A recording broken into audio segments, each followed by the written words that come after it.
this talk, we're going to be discussing direct drilling. Now, direct drilling is something that farmers are quite familiar with now. A lot of farmers have chosen to do it for sort of many reasons really, one of which is fuel saving and time saving. So what is direct drilling? Well, direct drilling is a way by which farmers can sow the seed into the ground without the use of a plough or a cultivator or heavy equipment like that. They can sow the seed directly into the soil, and that needs a pretty specialised bit of kit. Now, there are various sort of bits of kit on the market. This drill over here, this is a bit different. This is an Acheson Simtech drill. We've had this for nearly 10 years, but we're just servicing it ready for the spring drilling season. As you can see, it was used last back in the autumn, so it's still a bit soily and needs greasing up, ready to be used this season. So that's what we're doing this weekend. It has a set of discs across the front, you can see here. Now these discs, what they do is, if I bring the camera in, these discs cut a slot in the soil, like a channel in the soil. And then behind the discs, there is a foot that you can just see. Now we call that a coulter, and that is attached to this sort of big heavy duty spring. So this whole thing has flex in it. It moves around as it's going through the soil, just vibrating a little bit, and that creates a tilth. Now, the reason a tilth is good is because a tilth allows for the seed to contact the soil. Okay, and a seed-soil contact, as we call it, that's what's really important with drilling, because if the seed can't contact the soil properly, then it doesn't take up the moisture, therefore it won't germinate properly and create a plant that you can harvest at the end of the day. So that's really what it's all about, and that's why these tines flex a little bit to try and encourage the soil movement and therefore give you better seed contact. Now, if we go around to the back of the drill here, you can see there's this roller, and this roller is essentially how the drill knows how fast you're traveling. So in the tractor, when you're pulling the drill, you can be traveling at pretty much any speed, and the drill will catch up, and the drill will know, okay, I know what speed the tractor's traveling at. The drill will put through the appropriate amount of seed. So there will always be the correct amount of seed that's put into the ground. So the very first thing you do when we go drilling is we set up the sowing rate. So for spring barley, I'm sowing at 200 kilograms per hectare. With direct drilling, which is what we're doing, you do tend to set a slightly higher seed rate than you probably would in other circumstances, just because there is more of a chance of seed being slightly unevenly sown, or you've got more chance of pests being able to get in there, crows, slugs, that kind of thing. So I've found that your seed losses are a little bit higher when direct drilling, so it is important to put on a slightly higher seed rate. So we're putting in 200 kilograms per hectare, okay? And we can use this chart to help us out. This chart at the back of the drill here tells us the crop. So we've got here wheat, barley, oats, peas, whatever. If we look down barley, then we look at 200 kilos a hectare around this. We can see position 69, and that equates to the position on that ruler there, and we can move that to adjust the sowing rate. So that's how we adjust the drill.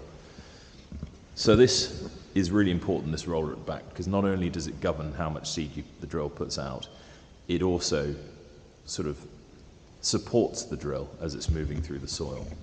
So it has a double function.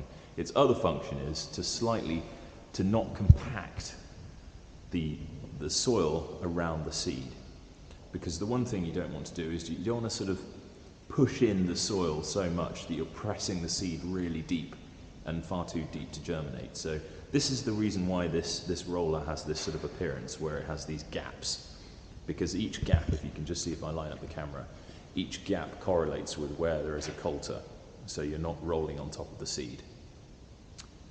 However, any of you that are gardeners will know that in order for seed to germinate properly, it does need to be firmed in. So when you put something in a plant pot, you sort of firm down the surface, don't you, to allow the seed to germinate properly. We do exactly the same in farming, and we use a big set of rolls to achieve that. And we'll look at that a bit later on, probably at the end of this month, February now, or at the beginning of March, depending when the weather allows us to get on and get some drilling done.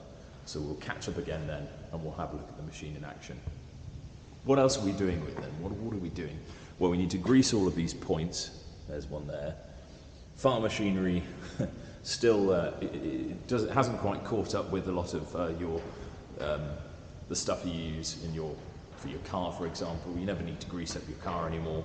Well, back in the day, you did have to use these grease points, and farm machinery still relies on grease points. So we have to squirt some grease in those grease points to make sure that everything is continuing to work properly without seizing up.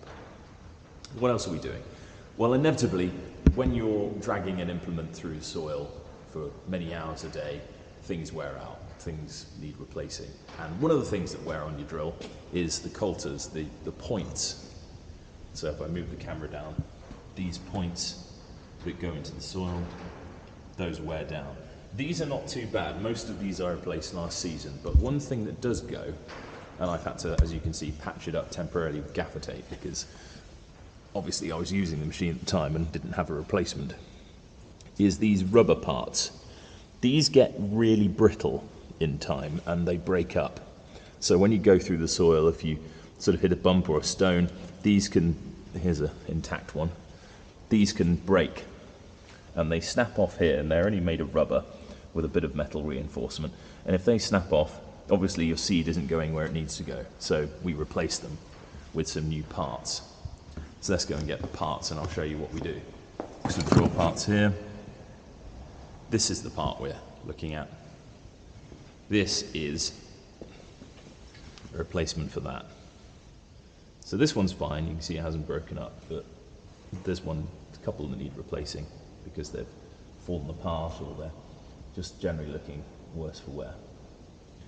So we'll replace this one out and probably a few others as well. So we've got plenty of these and they're not too expensive. This is one of the feet. So this is one of the bottom bits of the coulter. So this is where it goes into the soil, and you can see there's an intact one, there's a new one, and there's the old one. That old one's absolutely fine, but some of them wear to such an extent that the point is completely eroded away. Now these have these bits of metal stuck on the end. That's tungsten, so that's a really hard metal, and it's designed to take a lot longer to wear out, whereas the rest of it is sort of mild steel, which will wear quite quickly. Tungsten's quite expensive. So they're designed to last for quite a while, and they probably, I imagine each one does 1,000 acres or so. So, on a farm of 200 acres, we don't have to replace them very often, but when we do, they're quite easy to do. So what's the next job then? Well, getting the drill ready, and then spraying. And one of the things we have to do is our spray test, or sprayer test.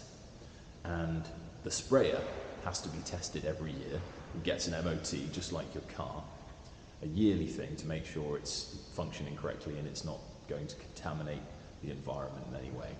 But also as farmers, individuals, we have to keep up to date our training with spraying. And we have a certificate, and if you attend a farming event or any sort of training on farm, meeting your agronomist, all that's worth points. And you take a note of those, and you have to get a certain amount of points every year to stay current. So I do all my spraying myself on the farm, or the majority of it. Occasionally we get a contractor in when we're pushed for time. But the first bit of spraying that inevitably you have to do if you're using a direct drill, like this one, is Roundup.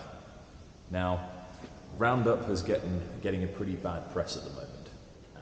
What does the sprayer do then?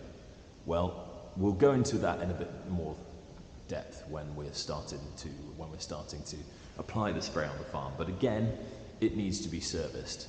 So what we do is we make sure all the grease points are greased up. We make sure that it's rinsed out thoroughly. So at the moment I leave in an antifreeze mix to stop it freezing up in the winter, because we had unbelievably cold weather in January, and it hit -14 overnight, which I couldn't believe. But the car thermometer said it was -14 when I got up at about 5 in the morning to go to a meeting. So it was incredible.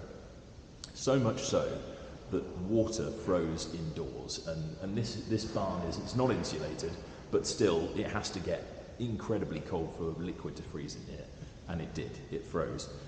Luckily the antifreeze obviously didn't freeze in the sprayer, but other liquid in the shed did, and I don't like to run risks with the kit. So as you can see, I wrapped some loft insulation around the pump of the sprayer just to cushion it a little bit from frost damage. And what are we spraying? Well, we're spraying the stubble. So we'll go out and we'll have a look in a later talk and show you exactly what we're spraying, but we're spraying off the cover crop that we've got in at the moment. And the cover crop that we have is a mixture of black oats, which keep the soil healthy, keep something growing in the soil over the winter, and also some residual crop from last year as well. So what we call volunteers have come through. All that needs to be killed off, because if it's not, it will provide competition for the following crop that we're about to drill. Competition for nutrients, water, all of that. And in the spring, certainly recently, moisture has been absolutely key to get things going. We've had really dry springs, and without moisture, the crop isn't going to germinate. So that is why it's really, really important that we make sure that the crop has the best chance to get away, and we can't have those volunteers or cover crops competing for that moisture and those nutrients. So that's why we spray it off, kill it off, plant the new crop in there, and yeah, that's what you'll see us doing next time. Well, I hope you enjoyed that Tryst talk. Thanks very much for watching. If you enjoy these, if you want to see what goes on in the farm across the year, please like, please subscribe, click the little bell icon to make sure that you're up to date with our videos, and follow our channel, Nen Rivers Trust. So yeah, keep seeing what we get up to across the year, and tatty bye.